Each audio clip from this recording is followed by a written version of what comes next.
Welcome, everybody. I am Christy Yates, the Associate Director of Theological Horizons. We're a nonprofit ministry here at the University of Virginia, connecting faith, thought, and life. And this is our Faith and Work series. We did one a month ago with the Webbs, two doctors, and we are thrilled to have another one in person with a phenomenal human being who my fellow Nick is going to introduce in a minute. But we are so glad you're here. For those tuning in online, thank you for joining us, and please enjoy the food from Otto's Turkish Street Food. We're just so glad to be in person. It was hard for us to get started because there's so many wonderful people here who want to chat. So hopefully you can stay afterward and keep the conversations going. But I'm going to let Nick introduce Frank, but I do want to say one thing about Frank Alexander. He is one of my beloved uncles, so I am especially excited to have him here. He is my husband's uncle, and I married into a great family. Welcome. So I'm going to introduce Nick, one of our Horizons Fellows, who's going to be interviewing Frank. He'll introduce him and then interview him for about 20 or so minutes, and then we're going to open it up for questions from all of you, and we'll try to end up about 1:30 or so. So let me tell you a little bit more about Nick. Nick Cummings is an economics major and religious studies minor, is that right? And is getting his master's in public policy through the Batten Accelerated Program. Born and raised in Virginia Beach, he loves the ocean and is figuring out how to surf. He also loves reading, playing sports, and talking about a range of topics from theology and philosophy to NBA hot takes and hypothesizing about best possible superpowers. And I am thrilled to have him here with Frank because they have some similar interests, so that's why I paired them up. And I'm going to just say one thing. This quote you wrote about the Fellows Program is great. So Nick is a Horizons Fellows. They spend a year thinking about faith and vocation, and this is why he chose to do the Fellows Program. He says, because he wants to hear a diverse perspectives about things that matter most. And I think that's true, and that's why we're here today. So here, Nick, pass it over to you. Cool. Thanks for coming, guys. I really appreciate it. Should be a really great time. I'd like to introduce you all to Professor Frank Alexander. He's the Emeritus Sam Nunn Professor of Law at Emory University. We're excited to have him here at the Faith and Work Forum. He's integrated his faith and work throughout all facets of his life extremely well. He has a law degree and master's in theological studies, both from a small liberal arts college. It's like near Boston. It's Harvard. Small little spot. I'm not sure if you've heard of it. Since those early days, he's taken his work in law and merged it with his faith by founding Emory University's Law and Religion program in 1982. So very, very apt for what we're talking about today. A focus of his has been in community development and affordable housing. And he's the co-founder and senior advisor for the Center for Community Progress and the founder of vulnerablecommunities.org. So yeah, we can talk more about some of that stuff. But yeah, round of applause. No. I just want to tell y'all how excited I am to be here, to have this opportunity to get to know you, to listen to you, and to learn from each of you. Yes, as Nick said, I left the academy doing full-time academic work 4 years ago, and we'll expand on that perhaps. But what I miss most is the opportunity to work with students, because I'm no longer daily in the classroom, and folks who are themselves supporting the students, like Christy. So thank you for letting me be here today. Sweet. Yeah, so I'd love to start with the basics. Can you just tell us a little bit about how you were introduced to faith, what role faith played early on, maybe what role it played during like undergrad when you were kind of like in my shoes here, just, some of your key influences early on, just that general. Wide open. Well, my pilgrimage is perhaps a bit like many of yours, but also I suspect quite different. And I apologize that my back is to you. Yes, I grew up in a family that is committed in its own faith and Christianity. I always questioned, as my mom and dad said, I'm asking too many questions, but they also said, don't ever stop asking. My formative period, the first time I was really wrestling with it, was in high school. And for me, mentors have always been key.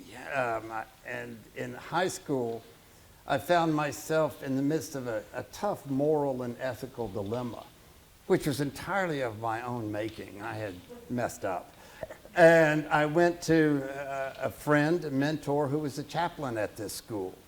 And I said to Mark, I'm in a bind. I don't know what to do, how to handle this. And Mark said, he asked me the details, and I laid it all out to him, and he said, Frank, you have to decide how you're going to handle this.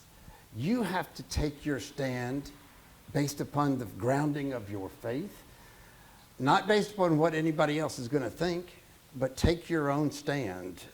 Nobody defines your integrity or character but you and your God. And that was so powerful to me. And he said, always remember the importance of truth and transparency and humility. That message for me as a high school student, I carry with me today. And Mark, that person, happens to live here in Charlottesville today. The second event, Nick, was really 3 years later when I was still wondering about ministry, because that's in my family, and I didn't know what it really meant. I had the opportunity to spend 3 months working with the missionary diocese of Alaska in a tiny little remote Indian village, Fort Yukon. And as I left at the end of that summer, I flew out with the bishop, Bill Gordon, that was his name.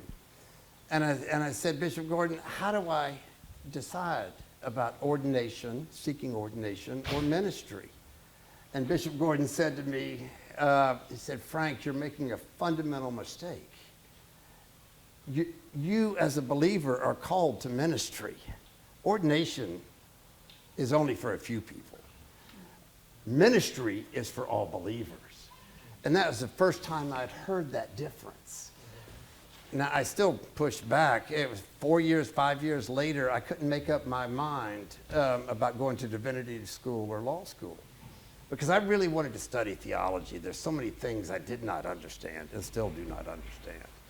So I went to a fellow named Jim Laney, who was at Emory, and I said, Jim, I can't decide between divinity school and law school. And Jim said, well, Frank, you're making, again, a mistake. It's not an either or. You should do both. So that, as Nick said, that's what I did on that.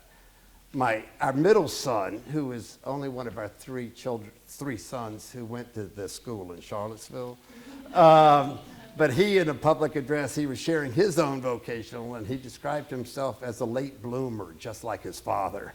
Can't ever decide what they're going to do. So, yes. For me, it's always a journey, Nick. Always discovering and looking at each step along the way as a part of a journey. Yeah, so you talked about a little bit about how you decided to do divinity school and then also doing law school. How did those things, because, I mean, they're pretty separate things, but then how did you merge those things together? Like, how did you end up getting some discernment post that? Well, as my wife now says, I just wanted to specialize in sin. So I was doing both law and theology there. I decided that year, my first year, that I was not called into the ordained ministry. But I really had a lot of things I wanted to wrestle with. Grace and free will, systematic theology questions.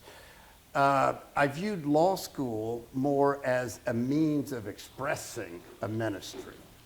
So over the decades, for me, law is my form of ministry.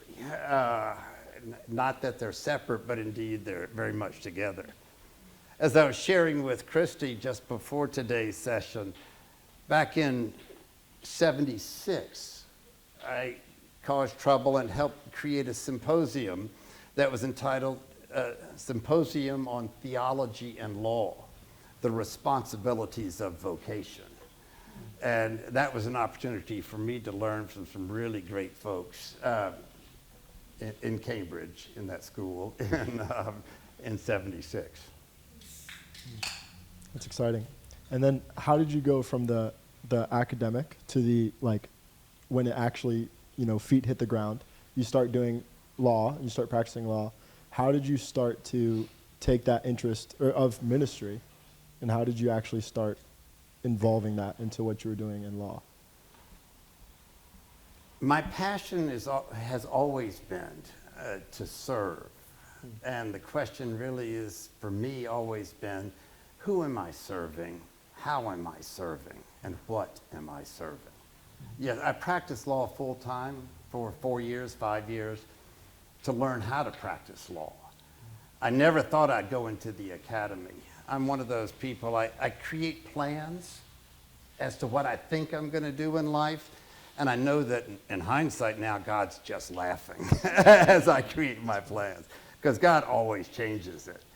If anybody had told me my first year in law school that I would end up spending 20 years understanding property tax enforcement and the history of racial disenfranchisement by property taxes, I would have dropped out of law school. I never would have done that. So my early forms were simply to work on questions of the most vulnerable. In my work in law and in theology was trying to find ways to unpack the challenges that the most vulnerable are experiencing.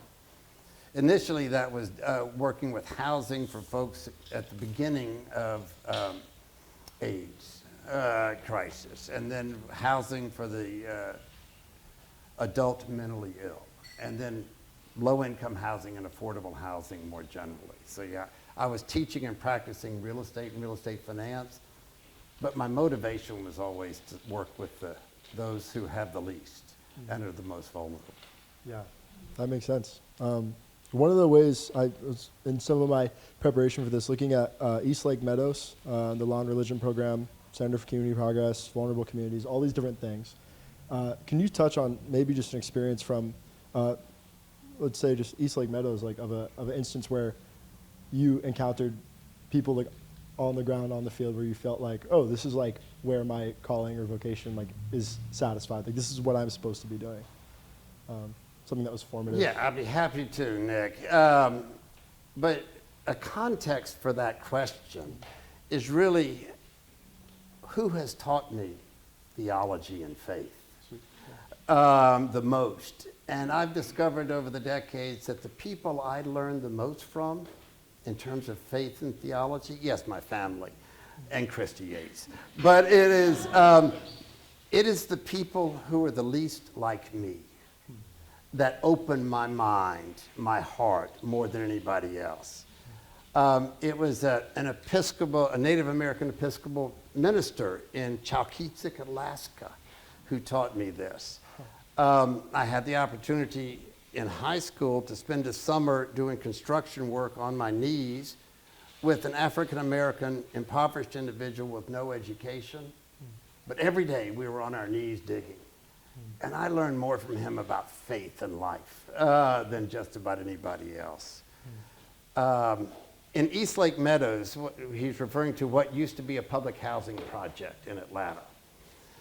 It became one of the most violent public housing projects, nicknamed Little Vietnam because of the murder rate in the late 80s and early 90s. I was blessed to be given the chance to send over to work with President Carter in the 90s.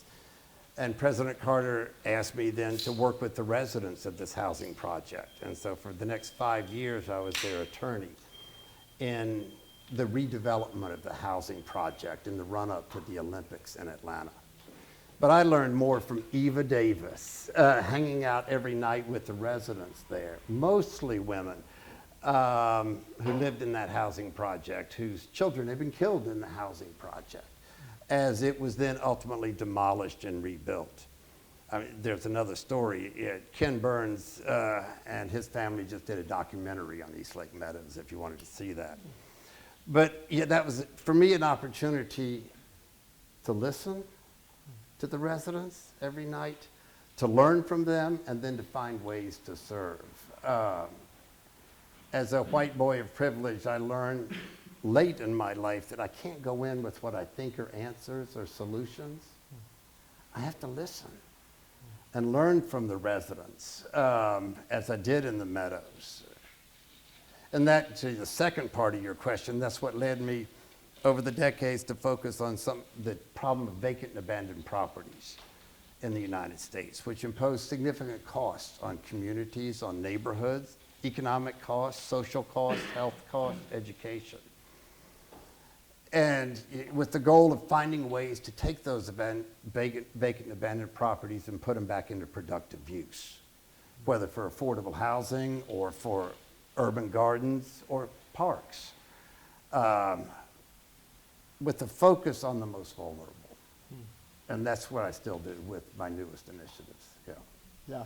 Yeah. You said that like listening that time was so important for just learning so many things. Can you touch on a couple things that were really great for you learning, like some of the things that you learned that were really helpful for you going further into life? Well, let me give you the most recent example. Instead of reaching back 50 years or 30 years. Yeah. Twice this fall and late summer, I've had the opportunity to go into eastern Kentucky after the floods that occurred in late July, the devastating floods that killed hundreds of people. And I'd never been in the coal mine hollers of eastern Kentucky. But the last day I was there with a group of others, we were with Betty. Betty is multi-generational coal miner's daughter. And she survived by holding her granddaughter to her chest as the waters came up from the creek, flooded her home, washed out much of the house, and she was in one corner of the bedroom and the water came all the way up to her chest and she was holding her granddaughter above her head. Mm-hmm. And we got to her house and visited with her, and Betty's hope and joy was mind-boggling to me. I said, Betty, how can you have such hope? And she said, I'm just so thankful. Talk to me, Betty, how? And Betty said, these things we lost, we can lose. And I'm sad that I lost some neighbors, but I'm so grateful I'm here now. And I can still hold my granddaughter. In the midst of that kind of tragedy, destruction, despair, wow, it just really changed my conception, my blindness. Because I said, hey, these are terrible living conditions before the flood in the hollers of the coal mine country. And then she's lost everything. Her dog survived, her chicken survived. They knew how to go up the mountain. But Betty's excitement about life and thanks put me in my place about my biases of, when I lose something, I get upset. I expected to encounter despair and pain and loss, and I did. But it's the faith of Betty, and then Marie. Last week I was down in Central Florida dealing with Hurricane Ivan's devastation. And Marie, a single mother of 4 kids, the second of whom spina bifida, lifelong in a wheelchair, 17-year-old, as their roof went off with Hurricane Ivan and the rain started coming down, Marie said she put her only 2 life jackets around the daughter in the wheelchair and then gathered the other 3 girls around them, and they all said, we'll be okay. So it's hearing the voices of the people that are least like me is how my faith grows and changes all the time. Yeah, I'd love to talk about that idea of loss. I mean, coming out of the pandemic, a lot of us have been dealing with a lot of different types of loss in a lot of different ways. And for some of us younger folks, we're dealing with loss for like the first time in our lives, Mm-hmm. And so in hearing a little bit about your story, I noticed you've experienced a good amount of loss, and that's been a topic that I think you've touched on in some of your work before. I'd love to hear just a little bit about what loss has meant to you and kind of just the lessons it's taught you and what you would give to those of us advice-wise that are dealing with loss and trying to figure out how to work with that. Yes, I have experienced loss, but nowhere near as much as most of the world has experienced loss. But I've learned from each event where I feel like I've lost something, it's a time for me to reevaluate what is important. When it's a personal relationship loss, I grieve, but for me it's also the opportunity to give thanks for what I had and when I had that relationship. So I have come over the years to realize for me, loss is an opportunity to give thanks for what I had and to give thanks for what's coming next. So, despair and depression and loss, at least for me, are everywhere. And there are all kinds of good reasons to be in despair, particularly during COVID, particularly in the current political crisis or context. But I'm also one who believes deeply with hope about tomorrow. So I don't fear loss. I acknowledge loss. But I use it as an opportunity for me and with others to give thanks for what we had when we had it, and to know that there's more things yet to come. Yeah, hope is a powerful thing for sure. And yeah, on the flip side of that, as someone who's accomplished a lot, not just lost, but also accomplished a lot, and carved out a pretty successful career. For those of us that are in the process of carving out that path, figuring out what that's going to look like, what advice would you give regarding finding that meaningful work and vocation, finding the path where we can learn these types of lessons and grow as people, put ourselves in that position to grow? I think I would offer just a couple of points, Nick. First, if you feel that you are searching your past, your vocation, a sense of calling, do so in a way that is dynamic, and view it as a journey, with each step informing the next step. As I said earlier, you may plan it, and I encourage you to plan and to explore what sets your heart on fire. But always know that whatever you were led to do tomorrow is but a step. My mother always said that God is a consummate economist. Nothing is wasted. Every experience you have in every classroom, every relationship you have is an opportunity to broaden your horizons. And God will then use that in the next step. For me, property taxes, again, most boring topic in the world. And then I began to discover it's one of the most systemic forms of injustice in American history, and is still applied today as we take property from the vulnerable and have a structurally racist property tax system. So I never saw that coming. I have the luxury right now of flexibility of time, so I've been soaking up everything I can to learn about climate change. And the newest venture is to serve the vulnerable communities who are going to be most affected by the sea level rise, the storm surge, and the inland water table flooding. 2 micro points. Again, I didn't see them coming. Good, which is good. It's led me down the field of septic. I'd never planned on specializing in septic systems, but property taxes and septic systems. Ugh. But yeah, septic systems are the first thing that's going to fail, and are failing as water tables rise. That's going to change all the markets more than anything else. That simple thing of septic failure, whether it's in South Florida, in multi-million-dollar homeowners associations that have a common septic field, well, as those water tables rise, that whole thing is going to collapse. The other is a question I got from a pastor, a woman pastor at an African-American community on coastal South Carolina, where I went to talk with her and learn about the flooding that's occurring on the church grounds. And she says, well, our sanctuary is 4 feet higher. So when we have daylight flooding or hot king tides coming in, it only floods the basement of the church. I said, okay. But I said, what about that? And I pointed to the graveyard of the church. And she said, yes, that's flooding. And I said, well, what are you thinking about doing here? And she says, well, what can we do? She pointed at me and said, you're a lawyer. Who has the right to relocate a graveyard? Never thought of that. But she says, we're not going anywhere if we can't take our people. And she was pointing to the ground. That just in the past 2 years, I've become so aware of the power of place for the most vulnerable. And it's led me to change my language, my approaches, to learn the power of the place, and then to learn to serve them, not with what I thought I was going to do, but how they need and want to be served.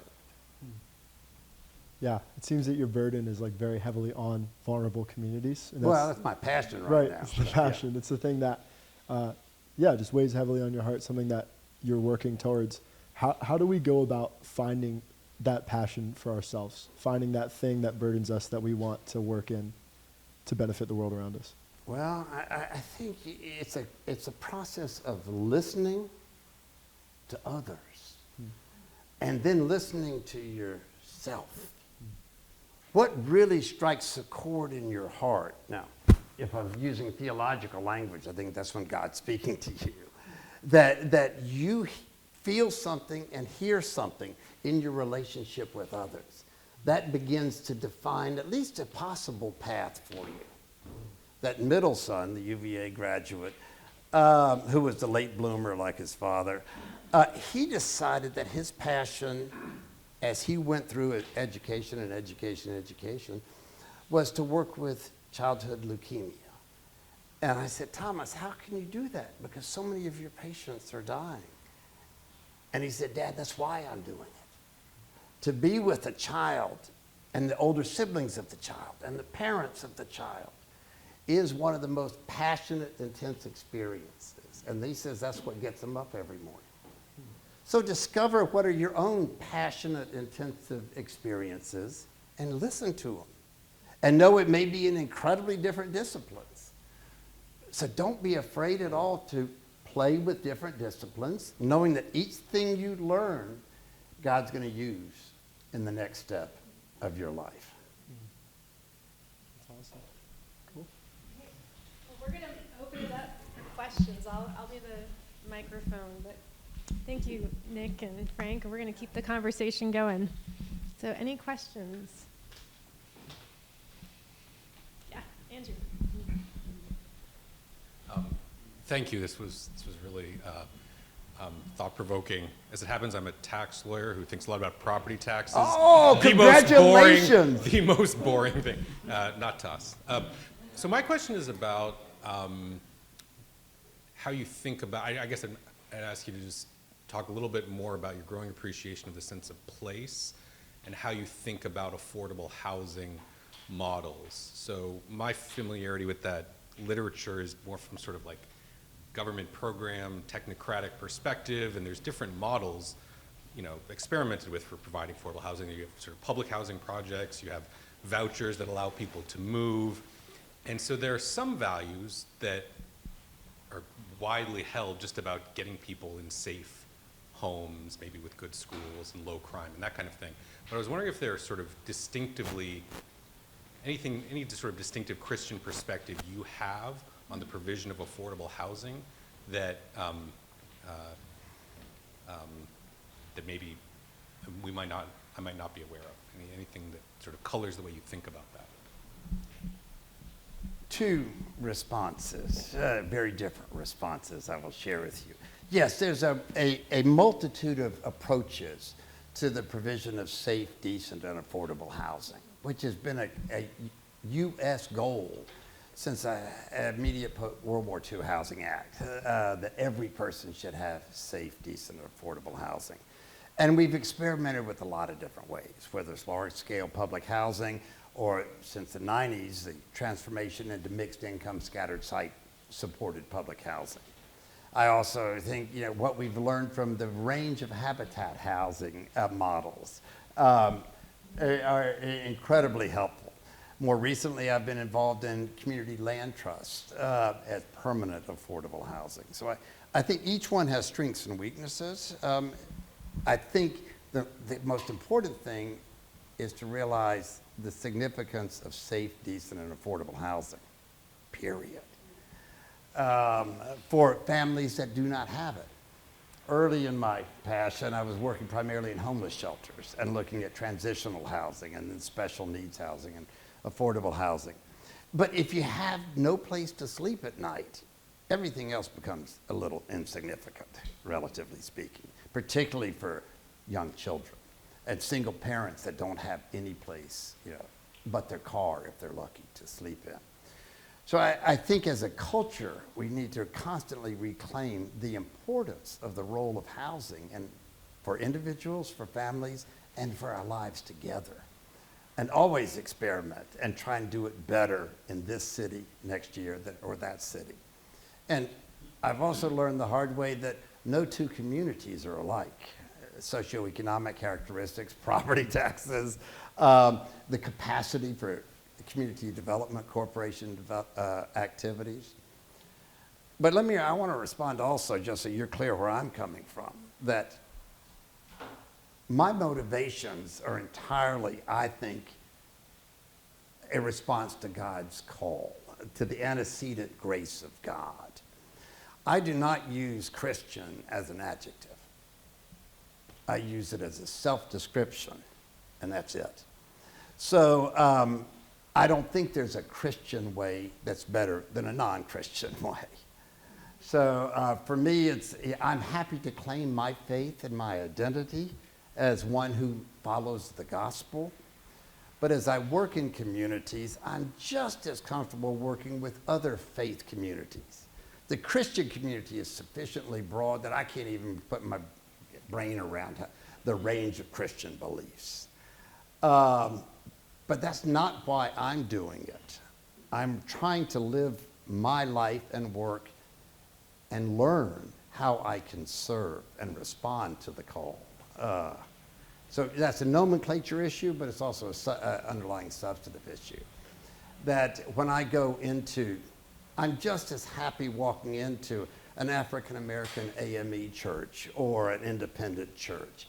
I'm just as happy working with a Jewish community as we seek to provide housing there, or a community that has no theological identity but has an incredible cultural heritage.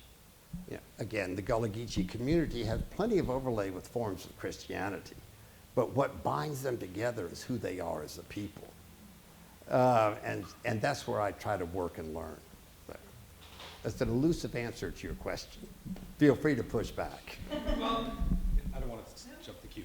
It was more just that, does your conception of human flourishing, for example, inform the way you think about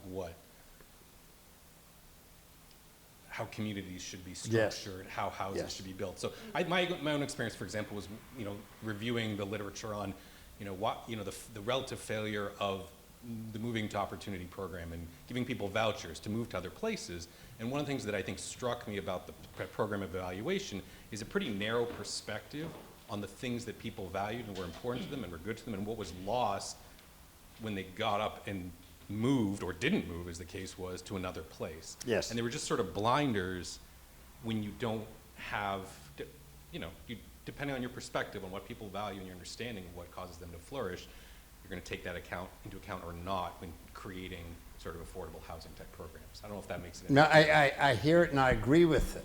And one of the mistakes I frequently make as I work on safe, decent, and affordable housing is I think of the structure rather than the people.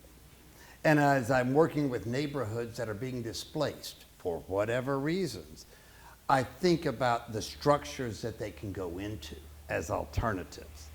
And I forget far too quickly what bound those people together and why they're there together.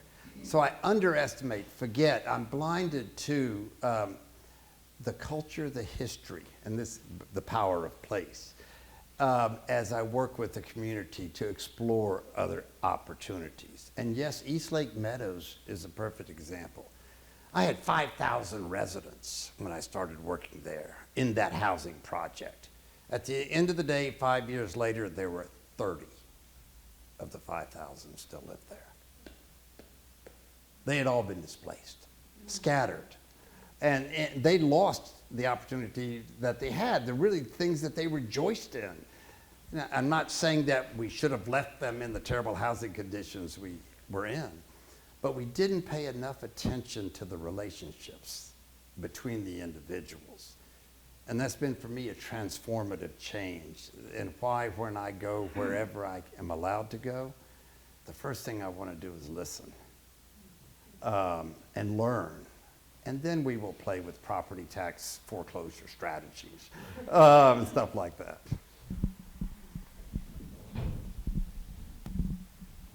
Thank you. I'm Kelly Epley. I had a chance to talk to you earlier. I work at Habitat for Humanity here locally.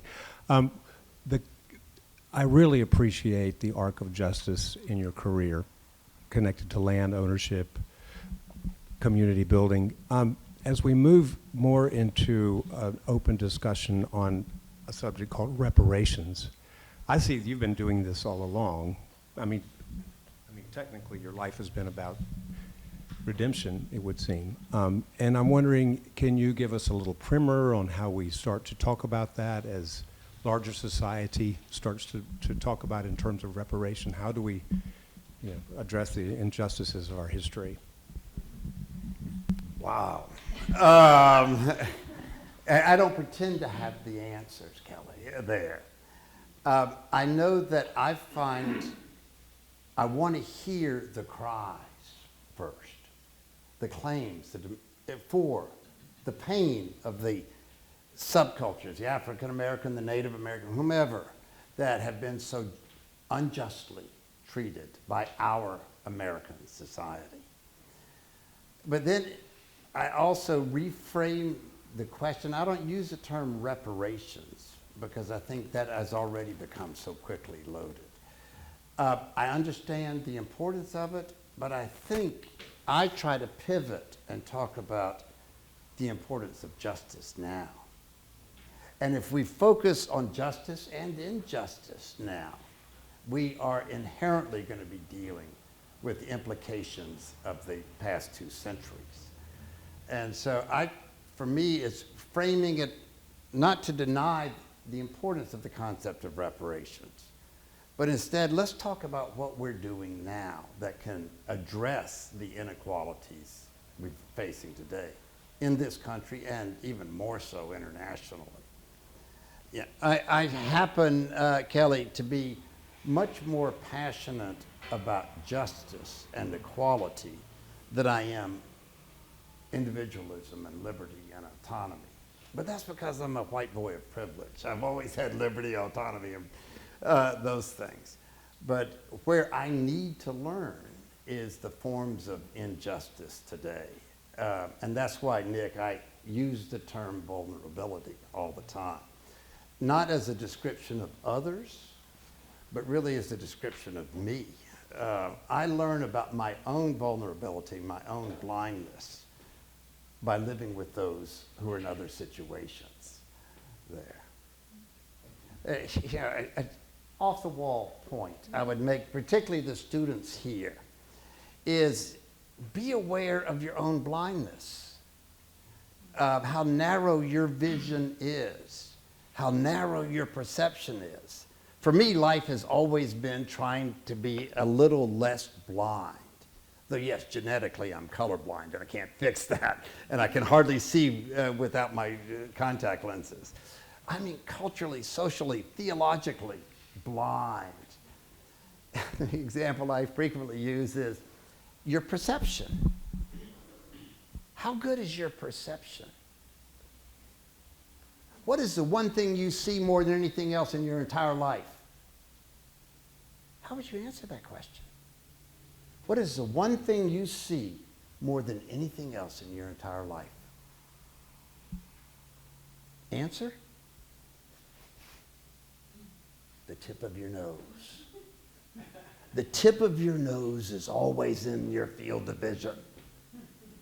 So we're always overlooking so many things.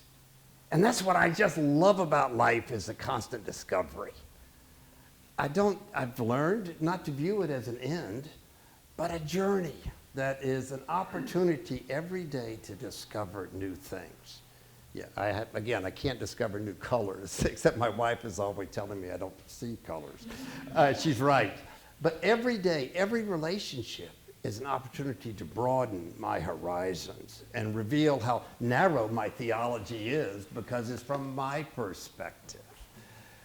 That's right. Yeah, I view those, as I said, those that have taught me the most are those that are the least like me. Yes, my formal theologians are my favorite. Is Bonhoeffer, like some other people. But it's relationships that teach me so much. Any other questions?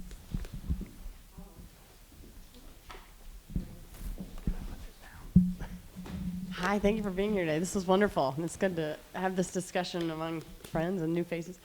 I'm Karen Woody. I teach law also. I'm over in the mountain at WNL.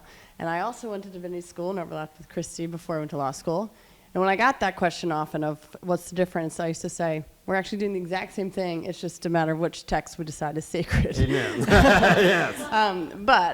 My question for you is something I think you've touched on in every answer. So maybe it will be a bit repetitive, but I'm so curious to hear about your conception of privilege, maybe even over the arc of what you've been doing, and how you reconcile that, how you do handle that in the communities you go into, and if that shifting, if that concept has shifted over the years, and how you handle that, I guess.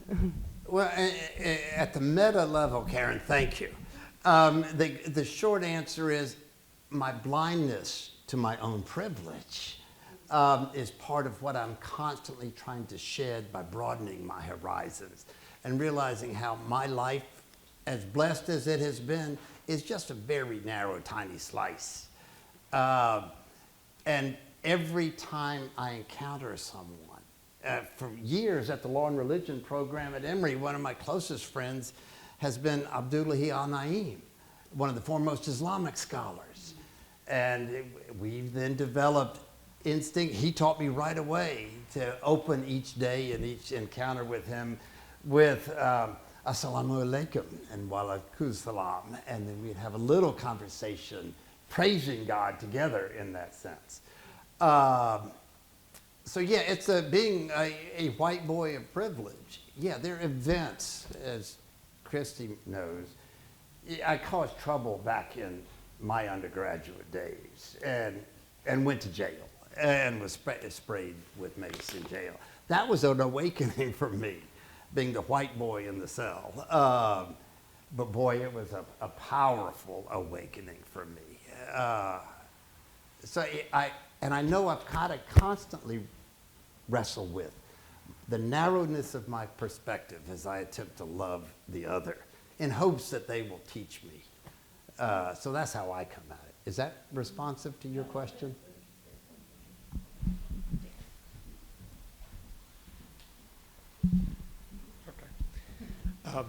Thanks so much for coming. I'm Jacob. I'm a law student. So the Oh, lawyers. well, then let me give to both of you at some point law as ministry. I'd love your criticism of that. I can give it to her. I was going to say they're going to cut the lawyers off soon here, but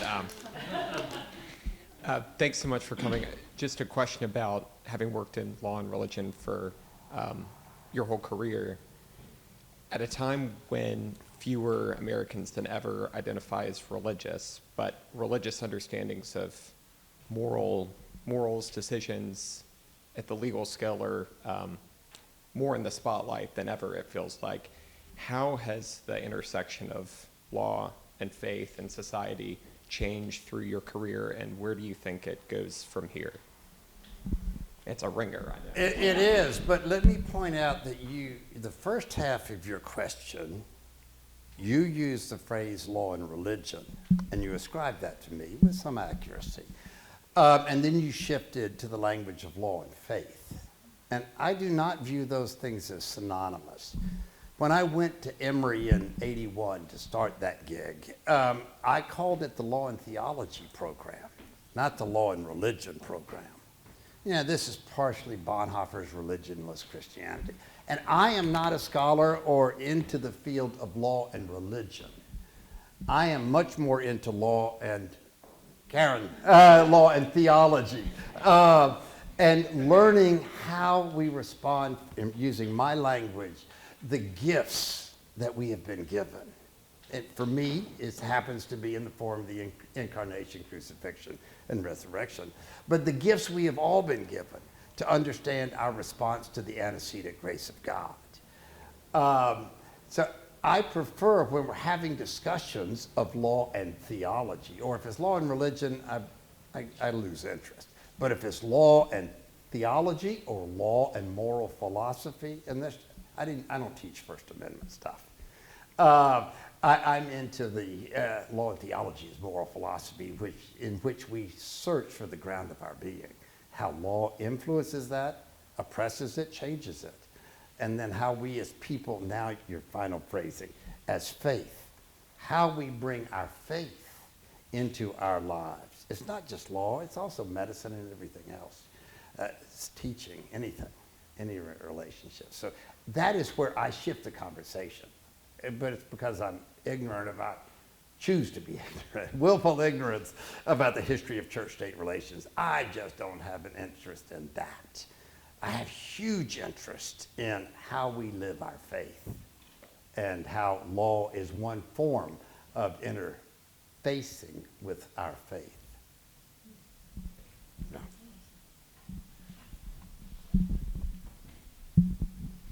Hi, Frank. Bob Cochran. Yes, I've been speaking the entire time. Bob is one of my colleagues in law and religion, law and Christianity, and he's written far more than I ever will in Christianity and law. Well, Delighted to have you come, Bob. Thanks. And I also identify law and theology as my primary interest. But I want to push you to be maybe specific on the law aspect of things. If you could identify one change we could make in the law that you, or maybe a couple, what changes would you propose? Well, if you're referring to Western common law and the American version of Western common law, which is what I take. Or legislation, yeah. And as an aside, that's what I do these days. I spend most of my time drafting legislation for states across the country and Puerto Rico recently. But there I'm just doing micro things related to property taxes and land banks and all that kind of stuff. But I don't think you're asking me about how I change with you the property tax enforcement laws.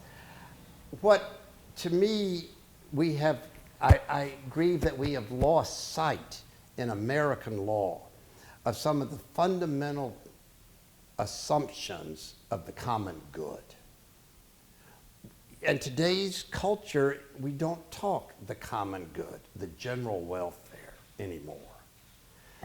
And so if there's a way in which we could reclaim the grounding of these people in this community that started this country, of what constitutes the common good and the general welfare. I'm a huge believer, Bob, in community. And I think we, as people of faith, need to bring back into all of our discourse the nature of life together. All of us. And that leads to all the different disagreements, but it also can create a first premise. That it's not me alone, it's not me and Nick causing trouble, which we may do, but it's all of us as our lives together. Where's Karen Marsh? All right, life together. Got it. Christ the Center. Yes. So that's what informs me as I wrestle with the legal questions, Bob, theologically in particular. How can we spend more time focusing on that which binds us together? Right, yeah, for the last 2 years, 5 years, all I've heard is that which separates us. And I have great hopes that we can once again begin to talk about that which we have in common. As vulnerable people, as broken, fragile sinners. But talk about how we are bonded together, across space, across cultures, across class. Thanks so much. And I'll just quote, I can't remember our friend who teaches law at Georgetown or did a few years ago, African American. Anyway, his name's not as important as something I learned from him or have been challenged by him. He said as we go deeper within our religious traditions or theological traditions, we grow closer together. He said that was a lesson we learned from Martin Luther King. And so that's a quote from our friend from 30 years ago, but I've wrestled with whether that's true or not after 9/11 and just a lot of the conflict that we see these days. But it would be my hope that that's true. Yes, the fact that we're broken, fragile, vulnerable, self-centered, the fall. I believe in the doctrine of the fall, but I also believe in the doctrine of creation, which precedes the fall. And I think therein lies the opportunity to, yes, we will be at times obstreperous with each other, violent with each other, but I firmly hold on to the grace of God and the redemption of this world by God's love. And I'm not going to let anything else. I'll be troubled. I'll be sad. I'll be in despair. But I'm not about to give up my conviction, using the language of faith, of holding on to the redemptive love of God.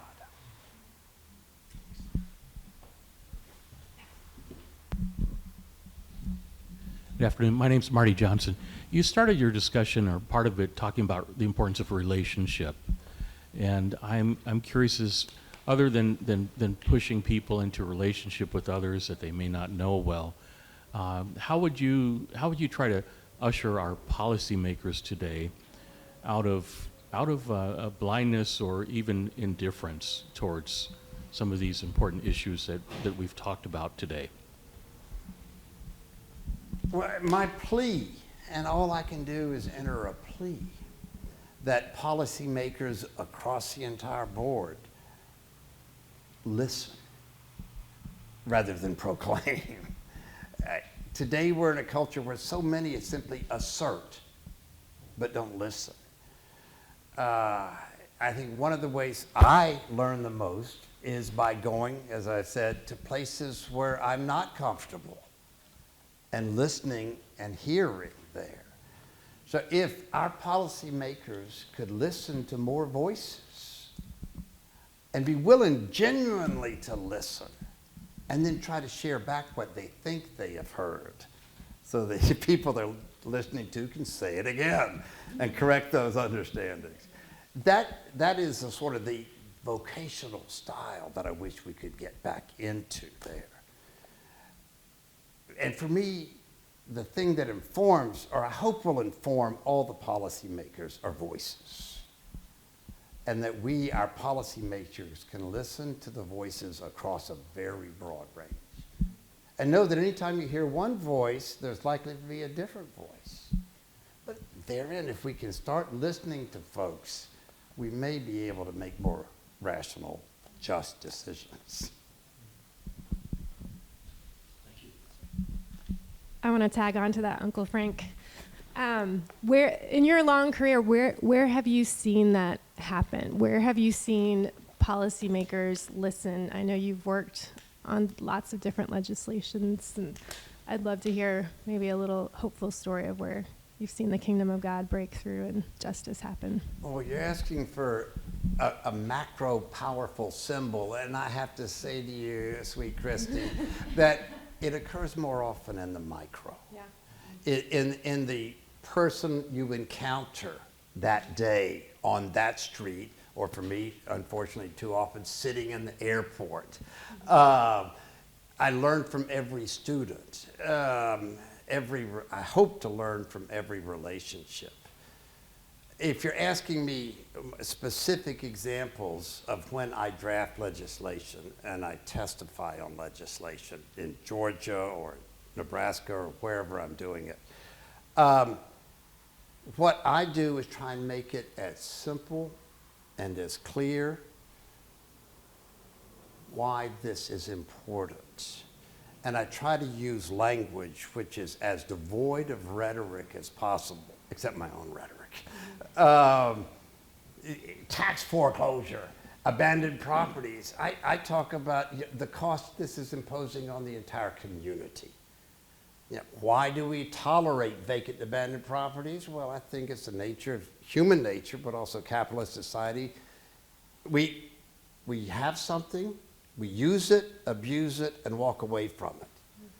And so I try to bring in some of this kind of language when I'm drafting and explaining legislation before House committees, Senate committees, and say, we're simply here trying to serve the common good.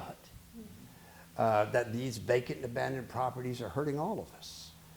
I don't want to take anybody's property. I want everybody to be responsible for the property, but I want all of us to acknowledge that this is hurting all of us. And that's what I'm doing now in the coastal Georgia. We've got to reform all of our laws to understand where their septic systems. We don't know where they are today. We got to figure out and start talking about who's going to take moral and legal responsibility for all of the houses that are falling into the ocean tomorrow, today, last week. Who's going to claim that responsibility? And the great thing is right now, everybody says, not me. So it's an opportunity for me to say, all of us need to start talking about this. It's not me. It's just my plea for conversation about that which is in common. Time for one last question. Yeah. Yes, ma'am. Yeah. I've been struggling with how to articulate this, but you work in law, and I feel like we associate law with justice. How has your understanding of God as a God of justice changed while dealing with and encountering so much injustice daily? And also, how do you not give up hope? Because I feel like there's a lot of despair. Amen. Amen. Those are two questions that are related there. Yes, I always claim Micah 6:8. What does the Lord thy God ask of thee but to do justice, to love mercy, and walk humbly with thy God? But then I always, in my way of reading, thinking, reflecting, praying, I immediately jump over to Deuteronomy 6:8. Any of y'all? For we all inhabit flourishing cities we did not build, filled with all kinds of good things we did not provide. We drink from wells we did not dig. We feast from olive groves and vineyards we did not plant. And I use that to set up that we are all beneficiaries of God and our forebearers. We are so blessed to be where we are now, but we are called to always be attentive to the issues of justice here. And I love having the discussions because that begins to talk about the different forms of justice, historically and at the present time, and obviously injustice there. I got frustrated as a graduate student because I was trying to do everything I could with the theories of justice. And Bob will remember that Rawls' theory of justice and whatever. But I have to break it down and talk about justice and injustice in my relationship with the person next to me, with the person across the street, on the other side of the tracks, and in the communities where I've never been. I have hope because of, for me, my faith, that the beauty of creation is just so awesome. When I am most in despair, I personally need to do two things. One is I need to step out into quiet and simply look at the stars at night. And then I need to have a shoulder to cry on. If I don't have a shoulder to cry on, I don't know what I would do. But my wife has propped me up on every leaning side for 50 years now. We take turns crying on each other's shoulders.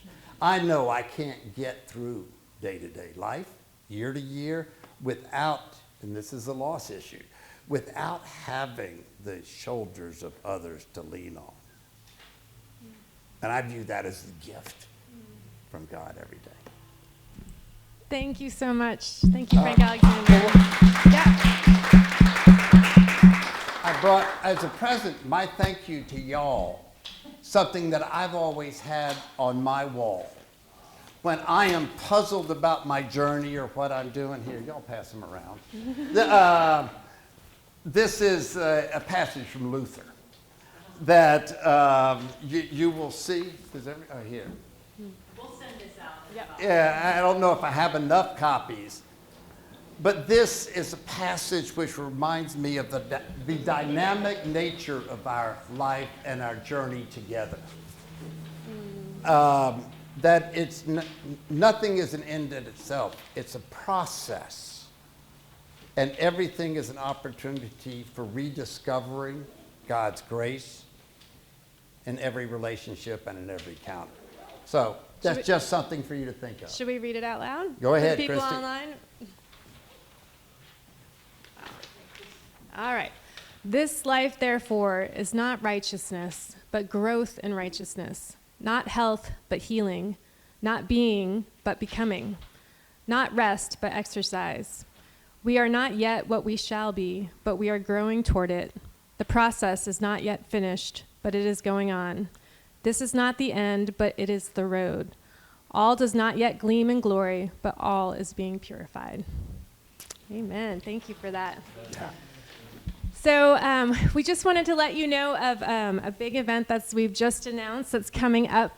We have another lawyer who's coming in March 28th, to John Paul Jones, Brian Stevenson. So please mark your calendars. We've just announced it all this week, but we're so thrilled to have him here with us for that evening. So please just watch our website for more details. We'll do another Faith and Work Forum sometime in the spring, so keep your eyes open for that. Any other announcements we have, Karen? The Deeper Dialogue is on Monday night. It's a virtual facilitated structured dialogue on rituals of hope during seasons of loss with Vanessa Oakes. She's a professor of Jewish studies and a rabbi. There's a flyer right there, so there's still space for that if you'd like to join us, and people who are streaming from home can join us too because it's virtual. So check it out. Will you read our blessing? Yes. So this is the blessing that we say at the end of every event with Theological Horizons. May the Lord Christ go with you wherever he may send you. May he guide you through the wilderness, protect you through the storm. May he bring you home rejoicing at the wonders he has shown you. May he bring you home rejoicing once again into our doors. Amen. Thank you all.